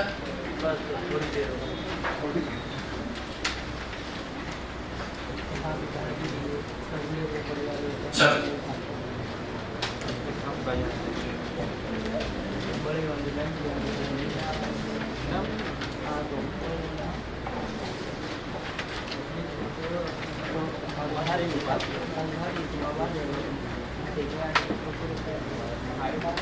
बेटा, किसी को डाउट हो बताओ, सुनना पड़ता है। काका नेक्स्ट हेडिंग डाल दो। नेक्स्ट हेडिंग, हालांकि हेडिंग कोई बहुत महत्वपूर्ण नहीं है, तो महत्वपूर्ण तो मतलब इजी है, इसको पहले पढ़ चुके हो। सवाल नंबर 17 के बाद हेडिंग डालते हैं। छोटा टिक बेटा, relation of path difference and phase difference. जल्दी जल्दी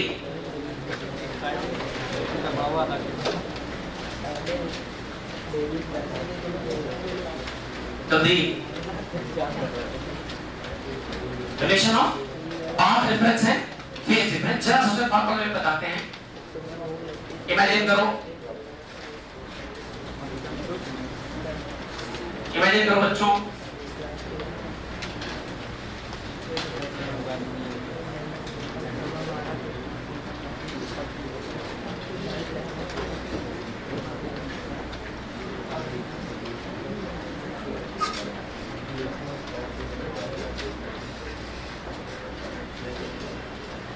हेलो, रिलेशन बिटवीन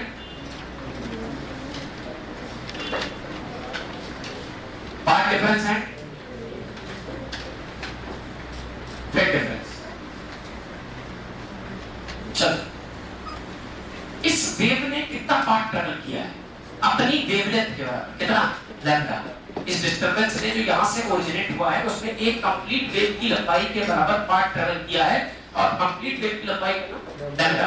अच्छा, यहां एक लैम्डा, यहां कितने लैम्डा शामिल? एक लैम्डा, एक लैम्डा, टोटल कितने लैम्डा बेटा?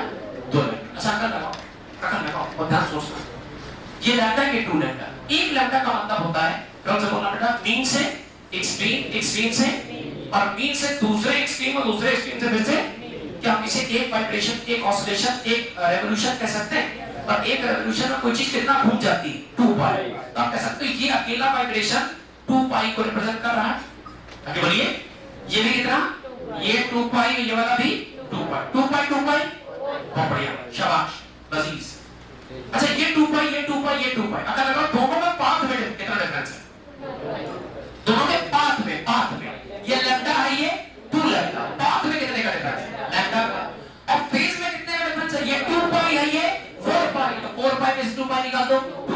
ध्यान से, दो वेव के पाथ में डिफरेंस, अगर पाथ में डिफरेंस लैम्डा तो फेज में डिफरेंस बोलना पड़ेगा, तो फेज में डिफरेंस कितना बेटा 2 पाई। इसी बात को मैं स्टेटमेंट के फॉर्म में याद करा दूंगा कि अगर पाथ डिफरेंस लैम्डा है तो फेज डिफरेंस 2 पाई। बोले रहा हूं अगर पाथ डिफरेंस लैम्डा तो फेज डिफरेंस 2 पाई, अगर पाथ डिफरेंस यूनिट तो phase difference 2 pi by lambda. तो पाथ डिफरेंस अगर डेल्टा x तो phase difference 2 pi by lambda into delta x। ये फेज डिफरेंस है, इसको डेल्टा पाई लिख सकते हो। तो सुनना, इतने पाथ में इतना फेज डिफरेंस, तो इतने पाथ में इतना फेज डिफरेंस, तो इतने पाथ डिफरेंस में इतना फेज डिफरेंस। ये पहले पढ़ चुके हो। डेल्टा पाई बराबर 2 pi by lambda into delta x। Delta pi क्या है? दोनों की फेज में डिफरेंस। तो डेल्टा x क्या है? दोनों के पाथ में डिफरेंस। ड्रॉप नहीं, फेज का मतलब चलने का तरीका, ऊपर नीचे लेफ्ट राइट 90 डिग्री 60 डिग्री, और डेल्टा x का मतलब पाथ डिफरेंस। कोई डाउट तो नहीं? तो जरा सब इसी बात को नोट करने के तुरंत बाद आप सवाल संख्या 16 पर चले जाएं। इतना नोट कर लो, फिर 16 नंबर सवाल करना करना। 16 नंबर बहुत आसान। एक क्वेश्चन दी गई किसी पार्टिकल की प्रोग्रेसिव वेव इक्वेशन, इसी के में प्रोग्रेसिव वेव इक्वेशन y बराबर a sin 100 pi t, बातें नहीं, और माइनस का 3x। बोर्ड पर फोकस करिए please. Find the distance between two particles having a phase difference pi by 3। अरे क्या फर्क पड़ता है यार, हमको कोई एक इंफॉर्मेशन मिल गई, क्या मिल गई? फेज डिफरेंस कितनी मिल गई? pi by 3। फेज डिफरेंस मिल गया तो पाथ डिफरेंस मिलना कोई कठिन बात नहीं है। दो पार्टिकल के बीच का पाथ डिफरेंस का मतलब हो गया डेल्टा x, और डेल्टा x बराबर छोड़ो डेल्टा पाई बराबर, अभी रिलेशन देखा था क्या? रिलेशन क्या था? डेल्टा पाई बराबर, आज बोली एमसी का था 2 pi by lambda into delta x। इसे लोग ऐसे रख लेते हैं क्योंकि वेव ऑप्टिक्स बड़े काम करता है, इंटरफेरेंस में काम करता है कि फेज डिफरेंस बराबर 2 pi by lambda into path difference. तो दो पार्टिकल के पाथ का डिफरेंस बराबर। अरे कोई कठिन बात नहीं, जो पता है वर्ड तो, जो नहीं पता वो निकल आएगा। तो डेल्टा पाई मतलब फेज डिफरेंस कितना है? Pi by 3 is equal to, ऊपर क्या आएगा? 2 पाई बाई, नीचे क्या आएगा? लैम्डा। छोड़ दो भी, मल्टीप्लाई में कितना आएगा बेटा? Delta x। कुछ काटापेटी हो सकती है क्या?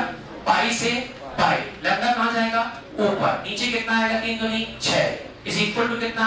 Delta x। अब आंसर लैम्डा के टर्म्स में तो आ नहीं रहा, एक काम करें जुगाड़ कर लेते हैं। ध्यान से देखो तो ये कितना है? लैम्डा। लैम्डा यहां से मिल सकता है क्या? आप जुगाड़ करते हैं, जुगाड़ करोगे तो ये a है, ये साइन है। अच्छा बताओ ये कौन है? Omega t। माइनस कौन है? kx। ध्यान से देखो तो x के बगल में यहां कौन? k, और यहां x के बगल में कौन है? 3। तो k किसके बराबर है? 3 के बराबर। अच्छा जुगाड़ देखिए कितना खतरनाक, k बराबर 10 और 3 आ गया। अच्छा k खुद किसके बराबर होता है? अरे भैया k का नाम एंगुलर वेव नंबर है, 2 पाई बाई लैम्डा बराबर किसके? 3 के। लैम्डा को ले जाओ ऊपर, 3 को ले जाओ नीचे, तो बन जाएगा 2 पाई बाई 3 बराबर किसके? लैम्डा। लैम्डा का कॉपी पेस्ट, लैम्डा का कॉपी पेस्ट, यहां दोगे कितना? कोई अच्छा बाटी लैम्डा लेगा 2 पाई बाई 3 रखो यहां पे, 2 पाई बाई 3 और 6 पहले से बैठा है बराबर डेल्टा x। लेट्स डू काटापेटी, 3 1 के 3 सॉरी 2 1 के 2 3 6 pi upon 3 3 9 delta x S लिए इन टर्म्स ऑफ मीटर। भैया है कोई ऑप्शन? इतने बच्चों ने पहले ही कर दिया, शाबाश।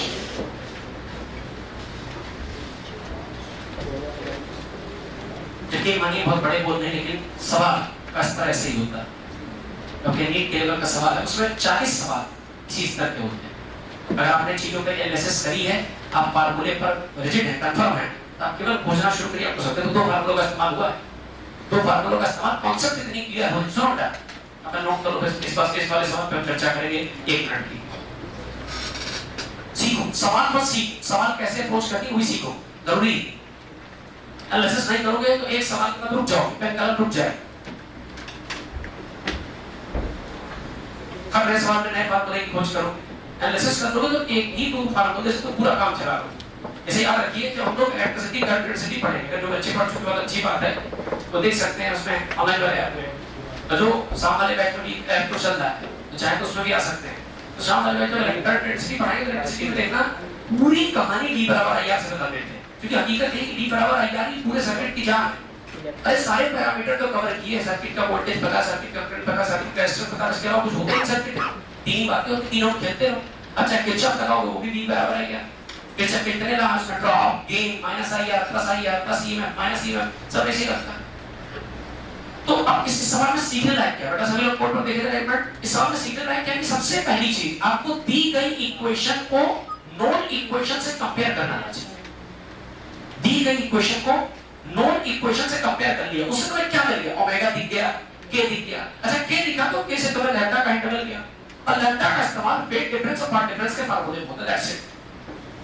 समझ गया ना? क्रम चीजों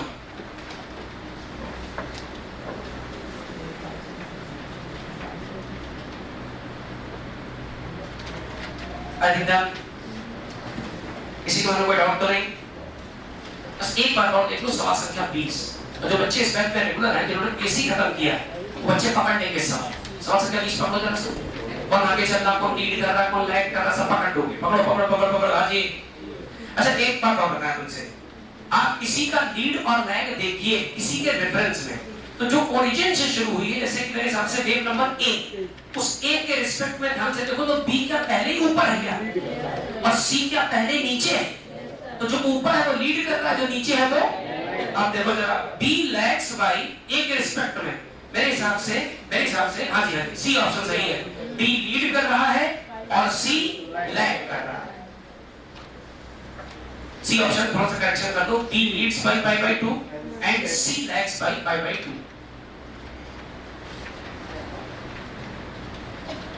B leads by pi by 2 and C lags by pi by 2। Regularity maintain करिए। क्लास अच्छा को तो ये प्लीज, बहुत समय आपके पास, सुस्त हो गया 10 मिनट के रूम में बैठो, बताइए गलत कर लो अपने साथ, ध्यान रखना। पहले तो पहले से ही बहुत होशियार, वो बच्चे रूम में बैठ सकते हैं 550 प्लस बातें, बाकी को बैठना अलाउड नहीं। बाकी रूम में बिल्कुल करते नहीं बैठोगे और कॉन्फिडेंस है। अगर 5.5 से नीचे जा रहा तुम्हारा टेस्ट सीरीज वगैरह में लास्ट ईयर रहा है, चुपचाप क्लास आते रहो, जरूरत नहीं है नेट के साथ गलत कर दोगे तो बच्चा मान के चलो 600 का आंकड़ा है। क्या इतना टाइम हो गया? मैंने एक बात और सुन लो, मेरे हिसाब से 21 नंबर सवाल थोड़ा गलत है। 21 नंबर सवाल हमें थोड़ा सा गलत लगा बेटा। y बराबर 1/√a sin omega t plus 1/√b cos omega t। इतना कर लो बेटा, सवाल नंबर 21 थोड़ा करेक्ट कर लो। 21 नंबर कर लो, y बराबर 1/√a sin omega t plus minus 1/√b cos omega t। सवालों को बहुत मन से लगाओ बेटा, सवाल ही मिलेगा, सवाल ही तुम्हें क्लियर करेगा कि तुम कितना कॉन्सेप्चुअली क्लियर हो, कोई गलती तो नहीं हो रही आपसे।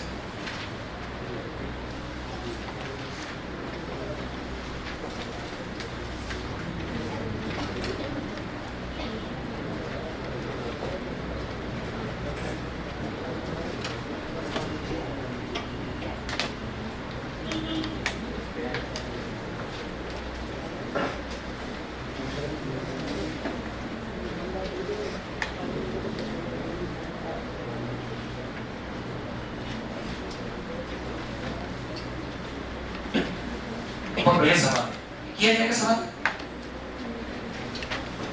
इस पर आगे चलते हैं। ठीक है सही, ठीक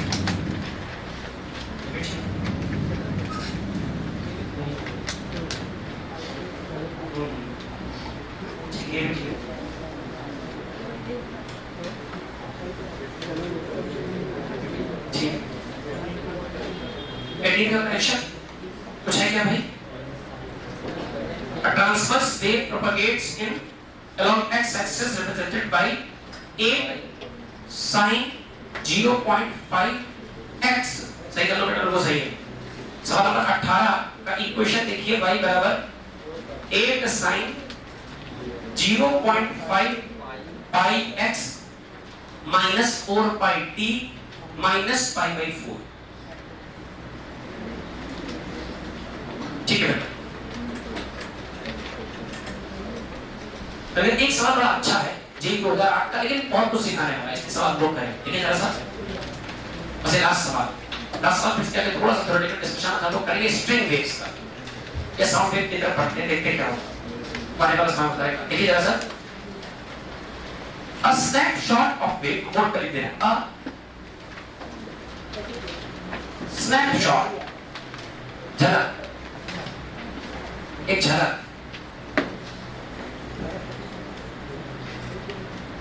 a snapshot of a pulse of a pulse traveling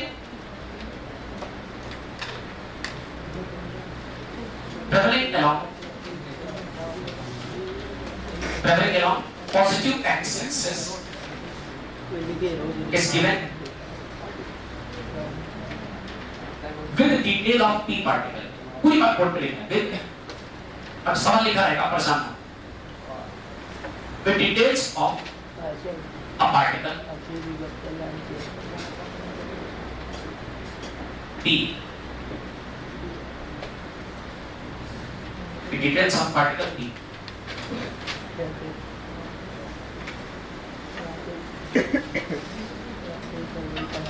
find velocity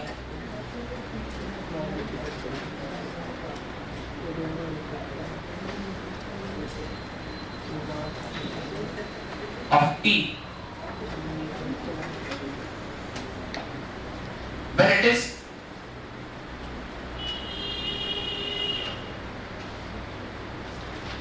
is at displacement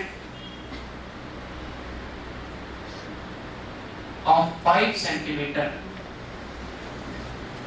from mean position.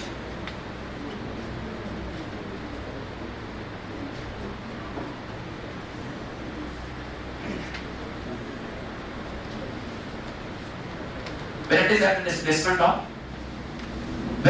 the displacement of 5 centimeter from mean position. ठीक स्नैपशॉट बना के देते हैं। स्नैपशॉट का मतलब वेव का चलते हुए फोटो खींच के।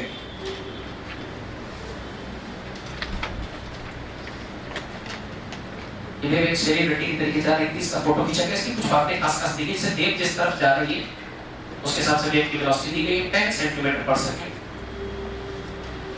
पार्टिकल भी यहाँ कहीं स्क्रीन पे नहीं, यहाँ कहीं ये भी, और इसका आपको तब वेलोसिटी बताना है तो इसका जो डिस्प्लेसमेंट है वो 5 सेंटीमीटर है, मीन पोजीशन से 5 सेंटीमीटर ऊपर। कुछ और बातें जैसे तो इस वेव की वेवलेंथ वो है 0.5 in terms of meter, 0.5 in terms of meter, centimeter, 0.5 centimetre.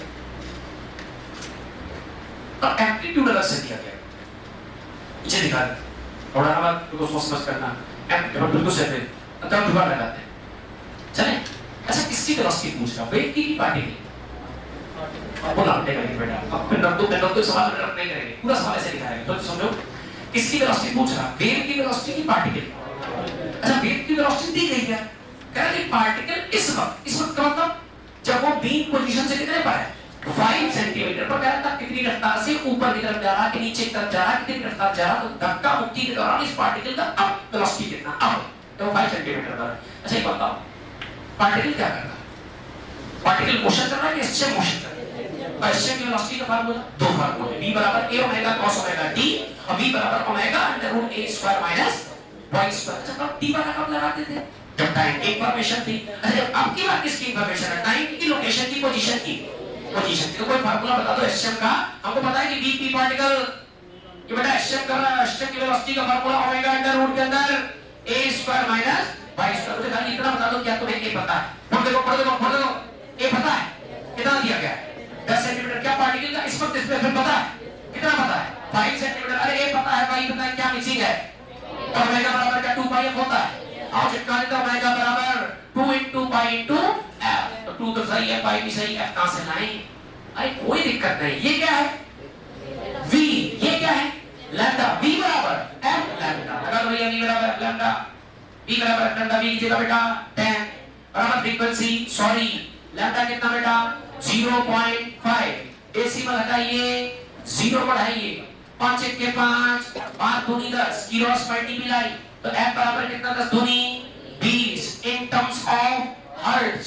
f मिल गया, अब तक कॉपी पेस्ट करें, t बन गया ओमेगा बराबर 2 पाई f की जगह बेटा 20 बदले रहना, सारा छोड़ना मत, नोट करना 20 दूनी 40 पाई पाई पाई का हिसाब किताब ओमेगा मिल गया। आओ कट कॉपी पेस्ट करो, आ बेटा आ बेटा आ बेटा, यहां लिखो। ये बन जाएगा 40 पाई रूट के अंदर बोलना पड़ेगा a कितना 10 का स्क्वायर 100। शाबाश। माइनस y का मतलब डिस्प्लेसमेंट, जिस वक्त पार्टिकल की वेलोसिटी चाहिए उस वक्त उसका डिस्प्लेसमेंट कितना है 5। 5 का स्क्वायर 25। तो जब 100 25 चले गए 75। तो बच जाएगा बेटा 40 पाई बढ़िया अंडर रूट के अंदर 75 आएगा क्या 75 हो गया। 3 गुणे 25 लिख सकते हो, क्यों अरे 25 बाहर आ जाएगा 5 करके, ये जाए बेटा 40 into पाई into 25 का 5 बन जाएगा क्या, रूट के अंदर 3 बचेगा। बढ़िया बहुत बढ़िया। 40 दूनी सॉरी 40 बचे 200 पाई, तो v पार्टिकल बराबर बेटा 200 pi root 3 in terms of centimetre प्रति सेकंड। देख लो मैं को गलती नहीं सही है। एक जुगाड़ करो, हेलो हेलो एक जुगाड़ ये सेंटीमीटर का हम मीटर में चाहिए क्या करें, मीटर मीटर मीटर 100 से डिवाइड कर दें। अबे सेंटीमीटर को मीटर में 100 से डिवाइड कर दो तो वेलोसिटी ऑफ पार्टिकल और क्या है 100 से डिवाइड करो क्या 0 बच जाएगा। Answer 2 pi root 3 in terms of metre प्रति। ध्यान दें स्पीड आई और वेलोसिटी नहीं है। हेलो स्पीड आई है वेलोसिटी स्पीड फर्क है, ये केवल मैग्नीट्यूड है। डायरेक्शन क्या होगी, क्या पार्टिकल की वेलोसिटी का डायरेक्शन सीखा रहेगा तुम? अबे भूल गए, याद करो। लिखा कब लोगों ने लिखा था क्या लिखा था vp बराबर minus times of slope multiply by wave velocity. और ध्यान से देखना माइनस तो रहेगा ना, माइनस रहेगा ना। अच्छा वेव किधर तरफ जा रही है एक्स एक्सिस की, तो ये भी कैसा रहेगा। अच्छा आकर लगाओ क्या बचा स्लोप किसका, जहां पार्टिकल है उस जगह पर खींचो टेंजेंट, जहां पार्टिकल उस जगह पर खींच दो टेंजेंट। टेंजेंट का ध्यान से देखो तो एक्स एक्सिस के साथ बनने वाला थीटा 90 से, और थीटा 90 से बड़ा tan थीटा, और tan थीटा नेगेटिव तो नेगेटिव क्या स्लोप की जगह रखा दिया जाए, स्लोप की जगह ऐसे नेगेटिव रखो तो नेगेटिव नेगेटिव, और positive into positive. Overall answer कैसा, पॉजिटिव मतलब पार्टिकल ऊपर के नीचे, और पार्टिकल ऊपर जा रहा तो किस एक्सिस पे जा रहा y एक्सिस, और y एक्सिस का यूनिट वेक्टर कौन होता है i कैप की j कैप j, वेलोसिटी आ जाएगी इन टर्म्स ऑफ j कैप। ऐसे लिख देना ऊपर जा रहा पार्टिकल। कितने बच्चों को सही आंसर, शाबाश शाबाश ओके। प्लीज बेटा आप इस बात पर फोकस करें कि आप एक सवाल से क्या सीख रहे हैं। देखिए बड़े अच्छा पैटर्न है, बहुत अच्छा, बहुत कुछ सीखने वाला। नेक्स्ट डालते हैं वाइब्रेशन स्ट्रेच स्ट्रेन, सब प्रोग्रेसिव की बात है। वाइब्रेशंस अब इसी के बाद तो साउंड भी पढ़ लेंगे। वाइब्रेशन स्ट्रेच्ड स्ट्रिंग, खींची हुई डोरी, खींचे हुए तार में वाइब्रेशन। इसे आप नोट करें पहले।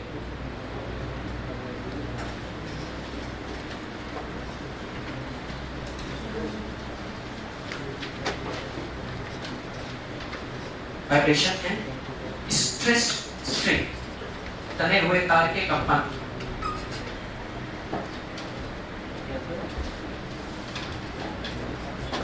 बच्चों सवाल क्लियर हुआ नहीं? हमें वेव की वेलोसिटी दी गई थी, वेव की वेवलेंथ दी गई थी, उससे फ्रीक्वेंसी निकाली, फ्रीक्वेंसी से ओमेगा निकाला। ओमेगा इसलिए कि हमें पार्टिकल की वेलोसिटी चाहिए, तो पार्टिकल की वेलोसिटी के दो फॉर्मूले भी बराबर के ओमेगा cos ओमेगा t भी होता है, और omega root a square minus y square होता है। हमें जरूरत ये लगी कि y यानी पोजीशन दी गई तो पोजीशन वाला फार्मूला चिपका दिया, बाकी कैलकुलेशन आपके साथ। पार्टिकल की वेलोसिटी पूछी थी, वेलोसिटी डायरेक्शनल क्वांटिटी है, वेक्टर क्वांटिटी, इसमें डायरेक्शन भी चाहिए, ऊपर जा रहा कि नीचे, ऊपर नीचे चेक करना सीखा था स्लोप की मदद से, राइट। चलो भाई अच्छा बच्चों हेलो, देखिए तुम कितना सीखे। अगर इसकी जगह इसकी वेलोसिटी पूछ क्या फर्क होता? अबे ये ऊपर जा रहा होता ये वाला प्लस j कैप, ये वाला और हेडिंग आपकी पढ़ चुकी है vibration in stretched string. Vibration है स्ट्रेच्ड स्ट्रिंग, उसी को पता ना समझना। एक पेन लाइटली बता दे फिर डायरेक्ट इसी दो रिजिड सपोर्ट, या ऐसा कहते हैं यहां सपोर्ट है, यहां पर हमारे पास कोई स्ट्रिंग है, और स्ट्रिंग में मास का डिस्ट्रीब्यूशन लेंथ के हिसाब से। देखिए आपको याद रखना पड़ेगा सब बातें, सब साइंटिफिक बातें हैं। क्या हम जब कभी किसी बड़ी चीज का स्टडी करते हैं, तो अगर हम विज्ञान के विद्यार्थी हैं तो पूरा शरबत पी करिए बताएंगे शरबत मीठा था, समझ गए? फिर दरिद्रपन हो गया ना, मतलब पूरी शरबत पी पूरा खाना खा लिया पापड़ चमक। अरे तो एक चम्मच उसको टेस्ट कर, ये साइंटिफिक अप्रोच है, समझ गए? उसका टेस्ट कैसा है, साल्टी है क्या, आपको कोई सॉल्यूशन दिया जाए। आप लेबोरेटरी में गए, आप डॉक्टर बन गए, क्या सीखा गए, चेक करो कि यूरिन का पीएच कैसा, ब्लड का पीएच कैसा, तो आपने लिटमस पेपर लिया, लिटमस पेपर उसको पूरा टिक करके अलग-अलग बोतल में पूरे कई सारे लिटमस पेपर ऐसे घुसेड़ के यहाँ से देखो भैया इसका सब जगह से पीएच 7 से कम आ रहा है, एसिडिक है। ये कोई तरीका थोड़ी, अरे सैंपल आप ब्लड ले लो, आज पूरे आदमी की जगह छेद कर दी, वहां जगह लिटमस लगा ले, ये क्या मतलब इसका? तो कहने का मतलब ये है इस साइंटिफिक अप्रोच कहती है डिटेल स्टडी ना करो, छोटी स्टडी करो। जो कितनी बढ़िया बात निकल के है, चर्चा सही बातें आती हैं, छोटी स्टडी करो, उसको इंटीग्रेट करके बड़ा आइडिया लगाओ। ये तो है ना, मैंने आपसे वैसा कहा कि बारातियों का एक एक करके खाना नहीं पूछा जाता, एक इंसान की अमूमन डाइट देखी जाती है, उसके हिसाब से मल्टीप्लाई बाई 600 बाराती हैं, फिर उस हिसाब से खाना बनता है, ऐसा होता ना। अब तो करना चाहिए हमारे पास जो डिस्ट्रीब्यूशन ऑफ मास है, इसमें जब वाइब्रेशन क्रिएट करोगे, जब इसमें कंपन पैदा करोगे, जब इसमें आप वेव ट्रेवल कराने की कोशिश करोगे, तो दरअसल जो वेव है, जो वाइब्रेशन है, जो एनर्जी है, जो मोमेंटम पूरे मास में चल के जाएगा, तो पूरे मास की स्टडी नहीं कर पाओगे। आप जुगाड़ कर लीजिए, आप मास को टुकड़ों में तोड़ लीजिए, मास का यूनिट वाइज स्टडी कर लीजिए, मास का लेंथ के हिसाब से डिस्ट्रीब्यूशन कर लीजिए। तो हम यहाँ पे टर्म इंट्रोड्यूस करने जा रहे हैं कि अगर इस रस्सी का मास m है बेटा और इस रस्सी की लेंथ l है, तो रस्सी का मास ना देखेंगे ना लेंथ देखेंगे, हम देखेंगे रस्सी का मास पर यूनिट लेंथ और मास पर यूनिट लेंथ जैसा जो टर्म होता है उसे जनरली म्यू से रिप्रेजेंट किया गया है। आप बताते हैं म्यू रिफ्रैक्टिव टेस्ट कभी भी सिग्नल हुआ करता था तो म्यू का m का मान ऐसे याद रखोगे। कई कुछ किताबें ऐसे नहीं करती, रस्सी का टोटल मास m मान लेंगे, उसको लेंथ से डिवाइड कर देंगे, इसका नाम स्मॉल m रखती है। क्या फर्क पड़ता है यार, अरे ये भी मास पर यूनिट लेंथ है और ये भी मास पर यूनिट लेंथ है, हम इसका इस्तेमाल करेंगे। फिलहाल हमने क्या किया, हमने रस्सी वैसे पकड़ा, अब पकड़ने के बाद रस्सी को मैंने टाइट किया, टाइट करने के बाद ये जग दिया, और जैसे जग दी रस्सी में वाइब्रेशंस क्रिएट हो गए ऐसे।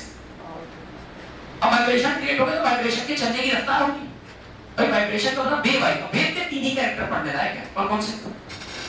वेव के तीन कौन से? अरे v बराबर f लैम्डा, v मतलब वेव की वेलोसिटी, f मतलब फ्रीक्वेंसी और लैम्डा मतलब एक एक वेव की लंबाई। बस इतनी कैरेक्टर पढ़ने लायक। अरे सर्किट में याद रखो, हर जगह कुछ चीजें करते हैं, गैसियस सिस्टम में, थर्मोडायनेमिक्स में लिमिटेड बातें पढ़ने लायक हैं। pv बराबर nRT और q बराबर w प्लस डेल्टा u का यहाँ क्या पढ़ने? हकीकत है, तो बाकी तुम दुनिया भर की तरह सिद्धांत लगाते रहो, कितनी बात हकीकत तुमने पढ़ाने की नहीं पढ़, अब पढ़ोगे तो मजा आएगा, कितने पढ़ाएंगे, कितने बार आराम से जो है काम कर देंगे, बस हो जाएगा। सुनो अब है करना क्या है, तुम्हें बिल्कुल सीमित बातों पर फोकस करना। v बराबर m लैम्डा, v किसका फीचर? वेव का फीचर, वेव कितनी रफ्तार से चलती है उसका फीचर है। m किसका फीचर है? फ्रीक्वेंसी का फीचर है ना, पर सेकंड कितने वाइब्रेशन प्रोड्यूस हो रहे हैं। और लैम्डा किसका फीचर? लैम्डा वेव की लंबाई का फीचर। बस समझ गए ना? अब जुगाड़ करते हैं। हमने जो वाइब्रेशन, जो पल्स यहां से क्रिएट करी, वो एक निश्चित रफ्तार से चलते चलते चलते चलते यहां गई, बाउंड्री से टकराई, टकरा के वापस आई, कहीं कोई मतलब नहीं, लेकिन वेव किसी रफ्तार से गई थी। जिस रफ्तार से गई थी उसे वेव की रफ्तार v कहते हैं। v किस बात पर डिपेंड करेगा? v किस बात पर डिपेंड करेगा? दो बातें हम कल से बोलते जा रहे हैं। तार जितना टाइट होगा, तार जितना टाइट होगा, पल्स क्रिएट करना उतना आसान होगा, उतनी इस रफ्तार में झटका जाएगा। धागा ढीला है और उसमें जब क्रिएट करो, धागा लूज है तो उसमें जब इजीली ट्रेवल नहीं करेगा, आसानी से ट्रेवल नहीं करेगा, हौले हौले ट्रेवल करेगा, रफ्तार तेज नहीं होगी। तो अगर धागा लूज है तो रफ्तार बेकार होगी, लेकिन धागा टाइट है, धागे में जितना अच्छा टेंशन उतनी अच्छी। अगर तुम अच्छे टेंशन वाली स्ट्रिंग को हल्का सा छेड़ दोगे तो भी वाइब्रेशन तुरंत वहां तक पहुंच जाएगा। इसका तो कंफर्म हो गया, जो वेव की वेलोसिटी है, जो वाइब्रेशंस की वेलोसिटी है, जो छेड़ने की रफ्तार है, वो डायरेक्टली प्रोपोर्शनल है टेंशन फैक्टर के। एक बार अब दो रस्सियां ले लो, दो रस्सियां ले लो, या तो उसे ऐसा कहते हैं, चलो नहीं बोलना,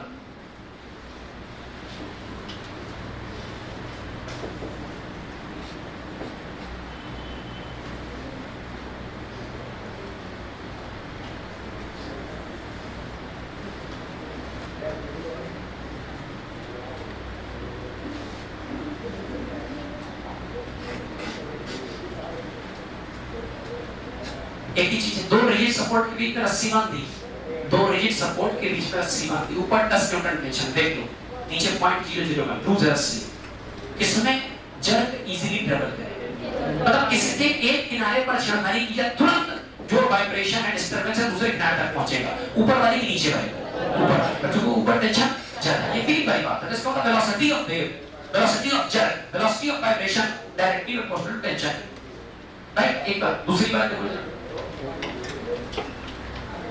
चलो सेम टेंशन रख लेते हैं।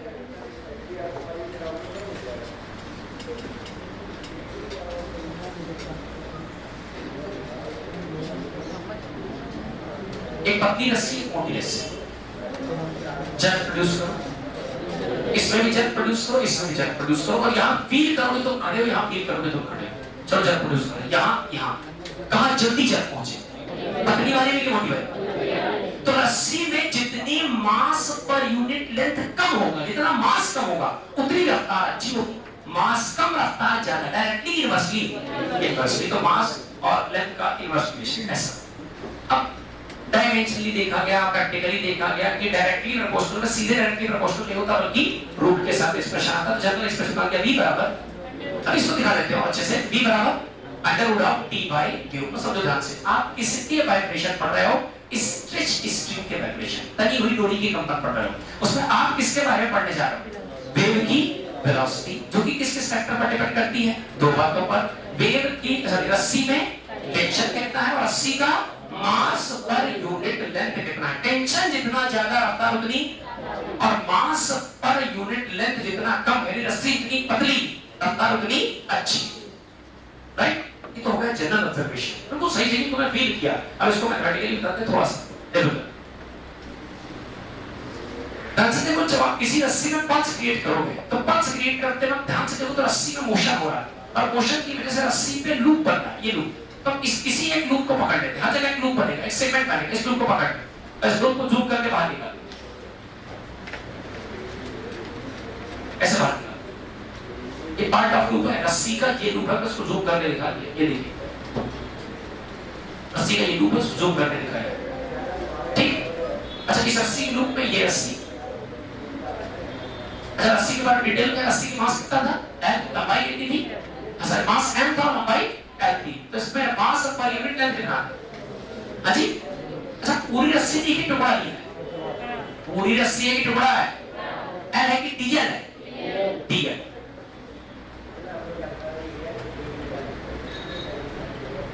राइट। अच्छा एक बताओ, जब तुमने चर्क दिया होगा, तो चर्क की वजह से रस्सी आपस में, रस्सी के छोटे छोटे पार्ट्स आपस में सब कनेक्टेड हैं। तो अगर यहाँ टाइटनेस होगी तो यहाँ भी टाइटनेस, तो यहाँ भी टाइटनेस, तो यहाँ भी टाइटनेस, तो यहाँ भी टाइटनेस, तो यहाँ भी टाइटनेस। अरे तो ये लूप उछलकर कहाँ चला गया? आपको दिखाई दे रहा है? वही पूछ रहा हूं, बिल्कुल कमाल रास्ता है। ये लूप उछलकर कहाँ चला गया? ऊपर, और ऊपर जाएगा, एक एक्सट्रीम तक ऊपर जाएगा, इसके बाद क्यों नीचे क्यों आ रहा है? नीचे क्यों आ रहा है? टेंशन की वजह से। वेट सेकेंडरी फैक्टर हो सकता है, इतना सफिशिएंट वेट ना हो, तो डाउन वेट की वजह से आएगा, लेकिन इसको क्या टेंशन तो भाई सिंपल सी बात है, वेट की वजह से तो कॉमन ऑब्जर्वेशन होगा। हम गेंद अगर फ्री ग्रेड अगर हवा फेंक देंगे, उसमें वेव मोशन नहीं हो रहा, तो भी वेट की वजह से नीचे आ जाएगा। हम ये समझना चाहते हैं कि क्या इस रस्सी के इस पार्ट को नीचे आते वक्त पड़ोस के लोग खींचेंगे? बिल्कुल खींचेंगे यार, क्योंकि ये जो वेव है उसकी ट्रैवलिंग इसके अंदर में हो रही है, टेंशन के अंदर। पूरी रस्सी में टेंशन है, कम है ज्यादा इससे मतलब नहीं है, लेकिन टेंशन की वजह से वेव में मोशन है।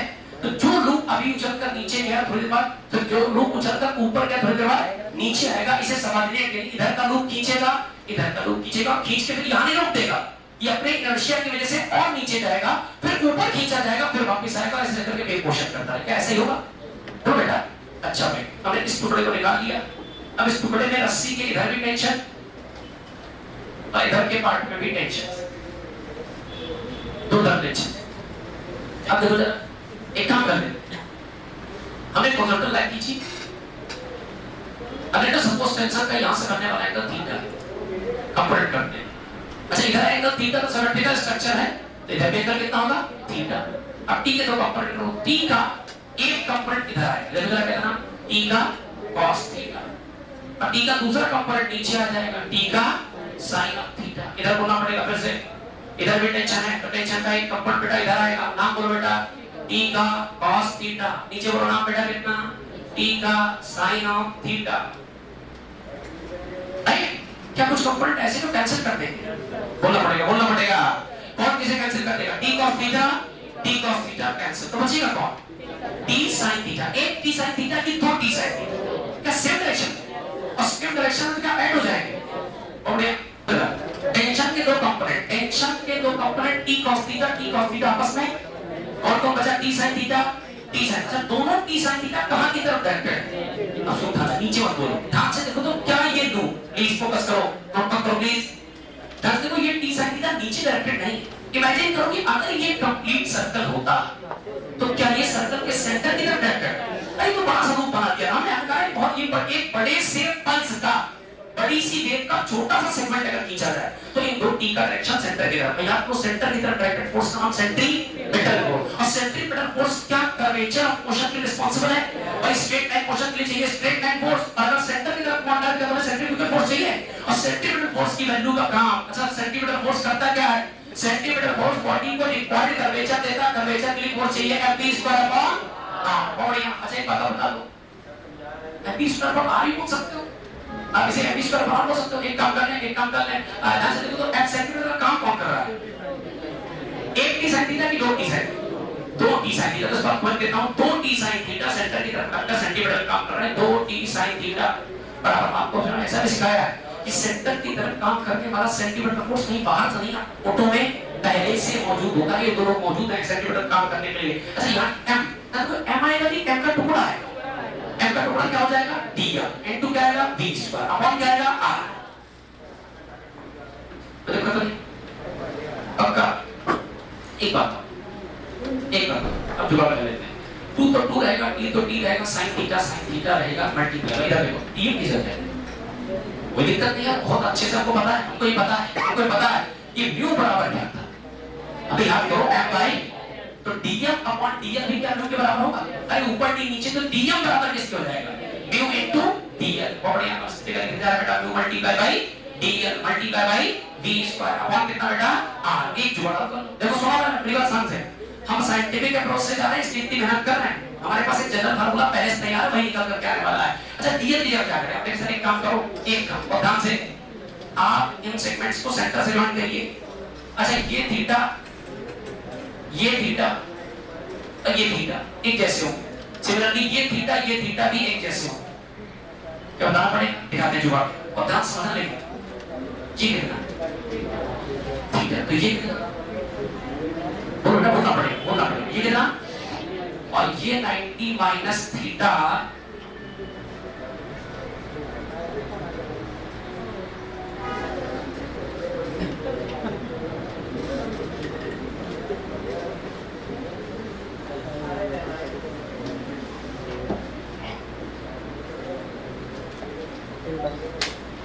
ठीक। देखो बच्चों प्लीज ध्यान दो ध्यान से,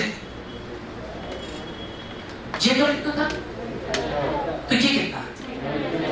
अच्छा ये 90 माइनस थीटा राइट, और ये 90, ये फिर से कितना, और ये थीटा, तो ये भी दो पैरेलल को ट्रांसवर्सल काट रहे हैं। बहुत सारे तरीके होते हैं, फिर से बता देगा दूसरा होना। ये कितना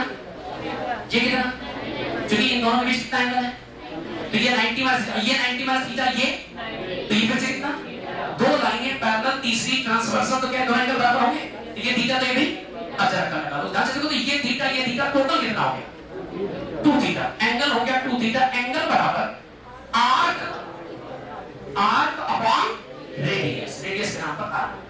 तो dl की जगह लिख सकते हो 2 थीटा r बराबर dl। Let's cut copy paste, 2 की जगह 2, t की जगह t। ध्यान दें लूप है कि छोटा सा लूप, एंगल बड़ा होगा छोटे एंगल के लिए sin थीटा के बराबर क्या जाएगा? थीटा बराबर किसके?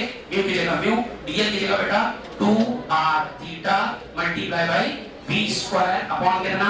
r। लेट्स डू, एक मिनट, r का मतलब r रख लो जो रेडियस बता, ऐसे जो कटे सो काटो, देखो मैक्सिमम चीजें कट जाएंगी। जुगाड़ करें, ऐसे देखो थीटा से 2 से r से म्यू को नीचे भेजो, t अपॉन म्यू बराबर स्क्वायर हटाओ।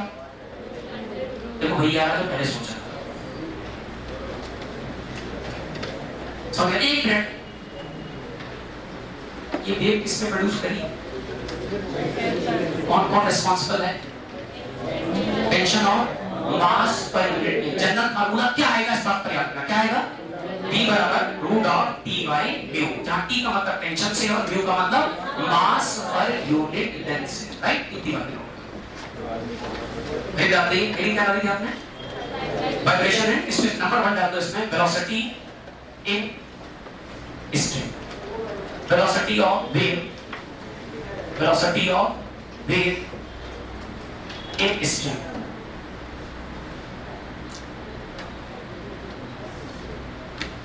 ये मेथड 1 है, ये आपके पड़ोस का मेथड नंबर 2।